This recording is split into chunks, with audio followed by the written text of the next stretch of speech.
حضور نے ارشاد فرمایا میری امت میں سے 70,000 لوگ ایسے ہوں گے جو بغیر حساب کے جنت چلے جائیں گے۔ عرض کی اے اللہ کے پیارے محبوب صلی اللہ علیہ وآلہ وسلم وہ کون ہیں؟ فرمایا یہ وہ خوش نصیب ہیں جو شرکیہ دم طلب نہیں کرتے۔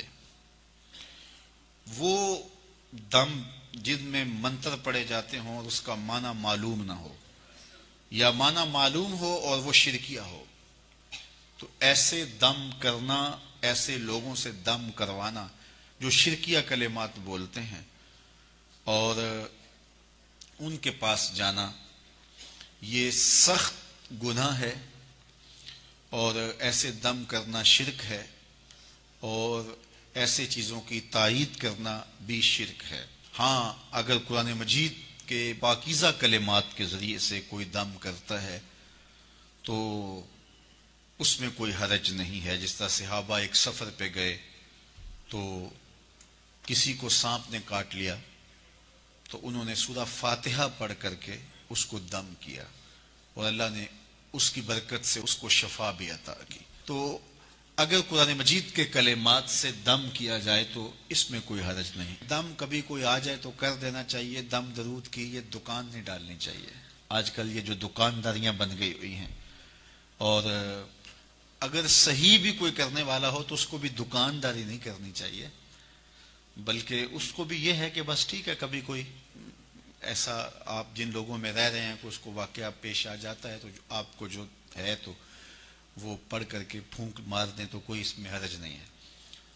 اور اس کے اور بھی طریقے ہیں، صرف دم پر ہی کر لیا جائے، دعا چھوڑ دی جائے، جبکہ مشکلات میں، دکھوں میں، اذیتوں میں دعائیں مانگنے کی ہمیں تلقین کی گئی ہے۔ مختلف طریقے ہیں بیماریوں سے، ڈاکٹر کے پاس بھی جائیں، دم بھی کروائیں، دعا بھی مانگیں، صدقہ بھی کریں، صلہ رحمی بھی کریں، بہت سارے ذریعے آپ کوئی بھی اختیار کر سکتے ہیں۔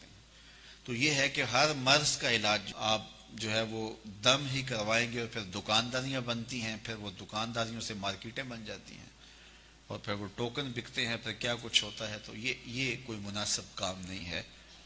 تو یہ کام تو بڑا ہے، اس وقت اس پہ ٹیکس بھی کوئی نہیں ہے اور اس پر کوئی انویسٹمنٹ بھی نہیں کرنی پڑتی، اور لاکھوں کروڑوں روپے اس پر کمائے جا سکتے ہیں، اور یہ کاروبار چلتا بھی بڑا ہے۔ وہ چونکہ یہ پھر ہر پیر کو، ہر جو ہے وہ بدھ کو، ہر منگل کو، ہر اتوار کو کوئی دن رکھ لیا جائے تو بس پھر لوگوں کے تانتے بن جاتے ہیں۔ یہ قوم ضعف الاعتقادی کی مرض میں مبتلا ہے، اس لیے کوئی بھی کہیں بھی بیٹھ جائے، ایسے لوگ جنہیں استنجا بھی کرنے نہیں آتا، جنہوں نے 6 ماہ سے غسل بھی نہیں کیا ہوتا، وہ بھی بیٹھے ہوتے ہیں تو وہاں بھی ہجوم ہوتا ہے۔ میرے پاس ایک پڑھا لکھا شخص آیا اور ایسے شخص کے بارے میں سرکار جی کہہ رہا تھا جس کو کلمہ بھی یاد نہیں ہے۔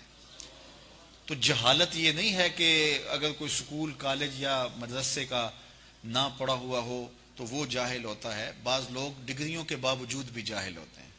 شعور کی دولت یہ اللہ کی عطا ہے، جس کو چاہے عطا کرتا ہے۔ میں نے دیکھا بڑے بڑے پڑھے لکھے، سمجھدار، سنجیدہ متین، بعض اہم عہدوں پہ فائز المرام لوگ، لیکن وہ ایسے لوگوں کے پاؤں میں بیٹھے ہوئے ہوتے ہیں جو جاہل، اجڑ اور گنوار قسم کے ہوتے ہیں، جنہیں بات کرنے کا سلیقہ اور تہذیب بھی نہیں ہوتی، جن کے بدن سے تعفن اور بدبو اٹھ رہی ہوتی ہے، 6 ماہ، سال نہائے نہیں ہوتے، تو وہاں جا کے بیٹھے ہوتے ہیں اور آسمان کے سمجھتے ہیں یہاں سے فیض ملا، یہاں سے گندگی اور غلاظت مل سکتی ہے، فیض نہیں مل سکتا۔ تو یہ جہالت ہے ہمارے معاشرے کے اندر، اور کچھ لوگ ڈرتے بولتے بھی نہیں پتہ نہیں کیا ہو جائے گا۔ جو اللہ کے رسول نے فرما دیا اس کے مقابلے میں کوئی بابا نہیں ہے، کوئی ملنگ نہیں ہے، اور کبھی ہمیں آج تک ہوا ہی کچھ نہیں ہے۔ وہ ایک بندے نے کہا یہ تباہ ہو جائے گا، برباد ہو جائے گا، میں الحمدللہ ابھی بھی رسول اللہ کے دین کے گیت گا رہا ہوں۔ تو کچھ نہیں ہوتا، ان لوگوں کے جو ہے وہ مکر و فریب ہوتے ہیں۔ تو فرمایا کہ ایک تو یہ رقیہ نہیں لیتے، یہ جو شرکیہ کلمات سے بھرے ہوئے دم ہوتے ہیں، ایک تو فرمایا وہ نہیں لیتے، یہ جو 70,000 لوگ ہیں جو بغیر حساب کے جنت میں جائیں گے۔ اور دوسرا فرمایا اور یہ وہ خوش نصیب لوگ ہیں جو بدشگونی اختیار نہیں کرتے، اور فرمایا کہ وہ داغ بھی نہیں لگواتے، بدن کے مختلف حصوں پہ مختلف داغ لگوا لیتے ہیں، فرمایا ایسا بھی نہیں کرتے، اور وہ اپنے رب پر ہی بھروسہ کرتے ہیں، اپنے رب پر ہی توکل کرتے ہیں۔ 70,000 لوگ ہیں ایسے جو بغیر حساب کے جنت میں جائیں گے۔